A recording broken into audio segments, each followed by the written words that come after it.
મુંબઈથી ગુજરાત સુપરફાસ્ટ ટ્રેનના પેસેન્જર્સને અધવચ્ચે ઉતારાયા। ગુજરાત સુપરફાસ્ટના પેસેન્જરોને નડિયાદ ઉતારી દેવાયા। પેસેન્જર્સની અગાઉ જાણકારી વગર નડિયાદ ઉતારી દેવાતા હેરાન પરેશાન થયા। કોઈ પણ પૂર્વ જાણકારી વગર પેસેન્જર્સને અધવચ્ચે ઉતારતા પેસેન્જર અટવાયા છે। નડિયાદથી અમદાવાદ પહોંચવા 2250 રૂપિયા ભાડા ખર્ચી ટેક્સીમાં જવા પેસેન્જર્સ મજબૂર બન્યા।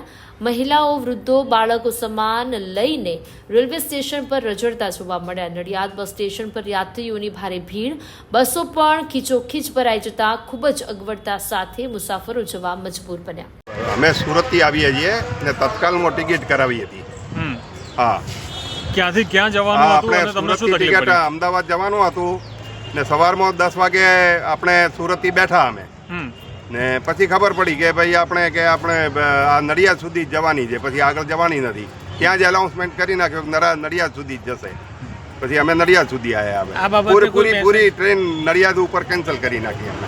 તો બધા જ પેસેન્જરો અહીંયાથી ઉતરીને અહીંયા સ્ટેશને પહોંચ્યા, બસ સ્ટેન્ડે ગયા। આ રીતે તમે અમદાવાદની જગ્યાએ નડિયાદ છોડવામાં આવે, આને લઈને તમને શું તકલીફ અત્યારે? તકલીફ તો પૂરી પડી ને અમને કે ભાઈ અહીંયા વચ્ચે લઈને અમને મૂકી દીધા। હવે અમારે જવાનું ક્યાં? અહીંયા જવાની ટ્રેન ના આવવાની ટ્રેન, અહીંયા બધી ટ્રેનો બંધ છે એકદમ।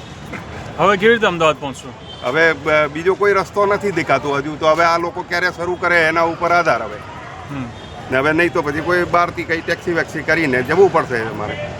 તમે ટેક્સી માટે પૂછી રહ્યા છો, કેટલા ભાડા કહી રહ્યા છે અહીંયાથી? ભાડા લગભગ 1500 રૂપિયા કહે છે, 1500, 2000, 2500 અલગ અલગ જુદા જુદા કરે છે। એની જગ્યાએ જો તમે ટ્રેનમાં પહોંચી ગયા હો તો તમને કેટલામાં પડે? અમારે તો બનેલી જ હતી ને સુરતથી।